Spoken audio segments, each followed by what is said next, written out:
Listen, we had to go to the expert and go to the source here. Stefon Diggs looks like he's in Buffalo, was at the facility yesterday, took a physical, and then left today before practice started. Is that all correct? It's, I think, yes. In general, you laid it out correctly, Maggie. My understanding is he was part of what they call the pre-mini camp physicals, all that entails, the testing that it entails yesterday. Okay. And then was there this morning, and the team finally felt obligated to sort of set out the schedule or itinerary of Diggs, because when this all started, when Sean McDermott addressed reporters and said he was, quote, very concerned that Diggs wasn't there, didn't supply the additional context of Diggs having been there yesterday, having reported to the facility, or there this morning. That was filled in later by the team after first the reporting that I did along with Adam Bonini of WGRZ TV, the NBC affiliate in Buffalo, because I had gotten a very credible source that told me, hey, he was there for the physical thing. He was part of all of that. Adam had a separate source that confirmed the same thing. So once we put that out there, and then Adam Schefter of ESPN spoke with Adisa Bakari, who is Diggs' agent, and then he reported that Diggs was there yesterday, still there, and was going to be there through the entirety of minicamp. Now, again, what that means, I don't know. And then I think it just got even more confusing after Josh Allen spoke about it with reporters and just kind of talked in circles about something. Wouldn't identify what that something is, but the problem, the issue, and it seems like it's not maybe a single thing, but he clearly, expressed some level of disconnect between Diggs and the team, and actually Diggs and himself. And that's the duo. Maggie, I know you're a Bills fan. That's the duo that has given the Bills any hope that they have of contending for a Super Bowl. And they've been the most prolific duo in terms of pass catches, in the last 3 years. We have some Josh Allen sound, actually, Vic. We're just going to play it for our audience about Allen talking about what's going on with Diggs. Oh, I know internally we're working on some things, not football related, but Steph, he's my guy. I love him. He's a brother of mine. This does not work, what we're doing here, without him. We wish he was in here today and was out there on the field with us, and that's not the case, but I've got his back no matter what. Vic, I don't want to ask you to speculate here or go into an area you might not feel comfortable with, but is there any reason to be really concerned about Stefon Diggs and his well-being right now? Yeah, I don't know about well-being at all, and I definitely wouldn't go there. But here's what I do know, and I think it's generally understood that the course was sort of set of Diggs's unhappiness, I think is the right way to put it. It might be even a stronger word. But when you go back to what we saw, what the cameras caught right on the sideline of that Cincinnati playoff loss, of a frustrated, agitated Stefon Diggs.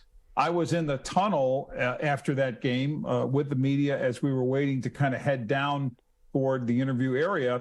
But that sort of waiting area is outside the two dressing rooms. So we're outside the Bills dressing room, and he is literally storming out as the team is still filing in. I mean, he was in obviously earlier than others, but also exiting before there could be any address, I think, that Sean McDermott would make to the team, right? The standard stuff after a game. And then another, person ushered him back in from the team, a player, I think, ushered him back into the locker room. So from that point on, this unhappy guy or frustrated guy or whatever was there. A lot of buzz that, did he want out of the team and so forth. And then came the contract extension that he agreed to, which I think seemingly settled everything because he didn't take any kind of pay cut, but he agreed to have his deal reworked to allow this team, along with, Josh Allen, along with others, Von Miller, the big deals that they have there, to make room to do other things like keep Jordan Poyer on the roster. That seemed to be a commitment type of thing. And so I don't think money is the deal here. again, you referenced well-being. I have no clue on that. But Josh talking around something, and then he talked about, remember, he referenced that Diggs being more involved in the offense, or that it's incumbent upon the team, the coaching staff, Josh, to make Diggs a bigger part of this. I'm paraphrasing, but sure. That was the message. No one has been more targeted. He was the most targeted guy in the game. I don't know how much more targeting you do of the best receiver on the team.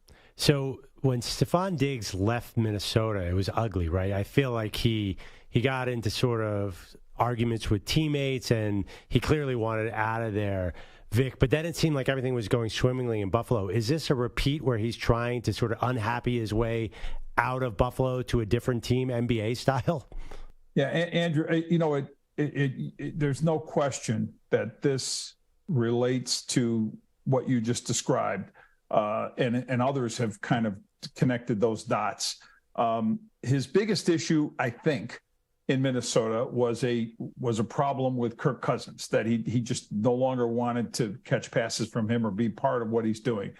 And then, of course, that does force the trade. Buffalo clearly was trying to take advantage of that unhappiness. It was Brandon Beane who said he was kind of pouncing on that. The guy wants out. Let's work something out to get him here. And they make the deal. And really, it was a win-win for both teams because, the Vikings get a guy named Justin Jefferson, who's probably the best receiver in the league right now, or right there. And the Bills get Diggs and have that success. But what I see a few years later now is a guy who is, I think, really deeply, he wears his emotions on his sleeve, and he's he's that kind of guy. Wears his feelings out there.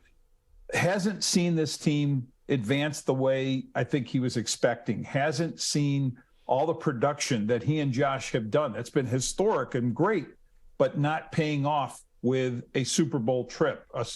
Even getting to the game. And I'm guessing, and I don't think I'm reaching here, that there's a buildup in that regard that could be affecting him. Vic Carucci is joining us right now. Sirius XM, of course, legendary, has covered the Bills and the NFL for a long time, knows what he's talking about here, is what I'm trying to say. Vic, if you had to handicap it right now, do you think that Stefon Diggs is playing in a Bills uniform? I mean, this is escalating very quickly, and with Josh Allen sounding concerned, and with Sean McDermott literally saying, I'm very concerned today, it seems like we are in a fast-paced timeline.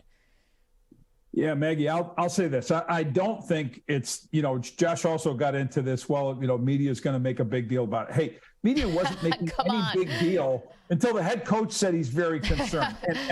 and I don't think the head coach was just being a worrywart here. Something's up.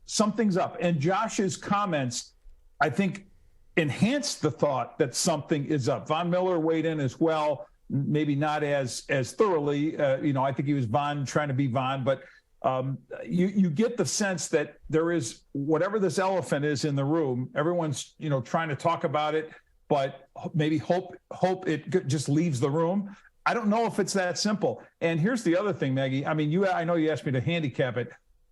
Contractually, I don't see any other way but Stefon Diggs catching passes from Josh, or at least showing up in uniform number 14 for the Buffalo Bills. The way that deal works right now, the dead cap money, if they were to part ways, is $13 million this year, $31 million next year. There is no way out of that. So the problem that is caused, if he's not on the team, you don't have the player, and yet that much cap room is consumed by his absence. I mean, you're not fixing that with replacing him or getting other meaningful players on your roster. Vic, why are wide receivers so crazy? I mean, you've seen them through. We don't have that kind of time, Perloff. Yeah, I mean, listen, you've been around T.O., you've been around them all. It just seems, is it the oddest position in the NFL? Is there any doubt? But don't you love it? Because look what we're doing here. It's June. It's June, and you got something substantive that you didn't anticipate. You thought, okay, we're going to talk about NBA Finals and the Nuggets, and you got this. I'd say receivers are the gift that keeps on giving. Vic, last one for me, and it's a bigger picture about the Bills, whether Diggs is with the team or not, and I can't imagine he wouldn't be because of those cap implications that you laid out, the dead cap. But is there a thought that the Bills didn't do enough this year? Now, they've done a lot in previous years. You're not going to add a Von Miller every offseason, but is there a thought with Aaron Rodgers coming into the division, with Miami getting Jalen Ramsey and upgrading as well? I mean, Belichick's always Belichick. Perloff makes fun of me because Belichick lives rent-free in my head, but you know why he would. You know, is there a thought that the Bills didn't do enough or haven't done enough? It's fair to say that, or a version of that, based on what we didn't really see happen. The best thing they did, the biggest thing, maybe there were two big things that happened this offseason. Thing one was Jordan Poyer being retained, and I didn't see that coming. I thought he was out the door. You probably did too, right? Losing Tremaine Edmonds on top of that, actually, I thought he was the guy that they might end up figuring out a way, but of course, the Bears and the money just got crazy for him. So big hole in the middle of their defense at middle linebacker that really doesn't have an answer. Poyer sticking around, yes, extremely helpful, I'll say. The other big thing is they've got a new defensive coordinator, and that's Sean McDermott, taking that onto his plate, and Leslie Frazier being basically, best to my knowledge, nudged out of the building. So I think that's a bigger change than people might think. Well, wasn't Leslie just running the Sean defense? No, it's not that simple when it's philosophical and every other way you put into it. So there's a transitioning to that. Will that make things better? Like, can they solve their issues with better coaching work? And that includes Ken Dorsey, who I thought did a far better job in the first half of last season than the second half, when maybe defensive coordinators were catching up to a lot of stuff he did. Josh Allen, after his elbow injury around midseason and other issues with the team, go down the list. DeMar Hamlin, you saw tailing off there, and you saw a team in the postseason that wasn't really ready to play any game. They were woefully unprepared for the Bengals.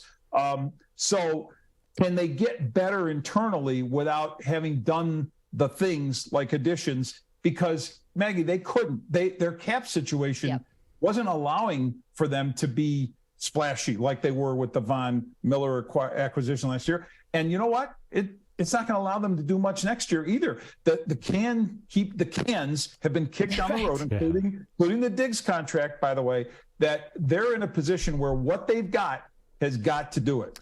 I actually was one of those people that thought there was too much sky is falling in Buffalo. It's like, no, everyone's just overreacting because the Jets added Rodgers and because Mahomes is Mahomes and the Bengals. And I thought it was a little overblown. But now with this Diggs thing, that who knows where this is going to go. It's clearly a distraction. It's already a distraction. I don't know how to feel Roger, today. Yeah. And I would add, I don't think it's overblown that Aaron Rodgers could absolutely, give the Jets the best quarterback they've had since Namath, perhaps, arguably. And then or the Richard Todd fans out there. But no, that, and then don't look at the Dolphins. Vic Fangio may be the best addition they made. And I think, again, Tua, the fragility, we don't know, but if Tua stays right and everything stays right with their offense, they're a legit team. And then having Bill O'Brien and not whatever they were trying to do to coach offense last year should work out better for Mac Jones. Plus, what else they did, and there is the Belichick factor that can't be denied. So I think it's going to be a tougher path, and I think the Chiefs are still great. They might even be greater. And Bengals pretty darn good team. So the terrain in the AFC, I think is a lot. Has gotten more difficult in general. Yes. Vic, Maggie needs a morale boost.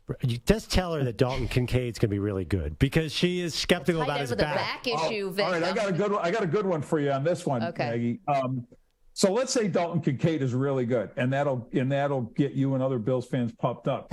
What does that do for Stefon Diggs, the guy who, according to his quarterback, got to get him more involved in the offense? No. If you're bringing in Dalton Kincaid, who was being advertised as a big slot guy, not like a hybrid tight end slot guy, whatever the heck they were positioning that as, and looks like a really good athlete coming out of Utah, that you got to devise like a chunk of offense to make this guy effective. Where the Bills biggest offensive failing, Maggie, you know this, they couldn't work the middle of the field, right?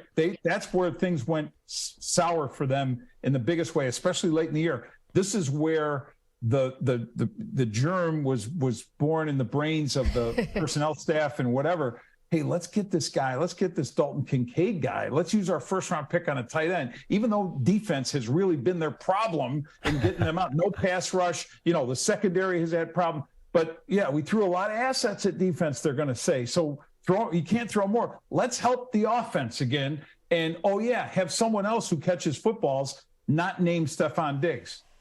And he's hopefully a big red zone target. That probably didn't make Diggs all that happy, too. But he'll love that. Yeah. No, I don't want to catch such a – please. Yeah. Dalton, you catch that. Yeah, rookie, go ahead. Vic Carucci. Vic, thank you so much. We'll keep attuned to your reporting on what's going on with Stefon Diggs and the Bills. But so far, everyone really tap dancing around something. We're just not sure what it is. Thank you, Vic. Thanks, Vic. Good to see you, buddy. My pleasure. Yeah. Thanks for doing it.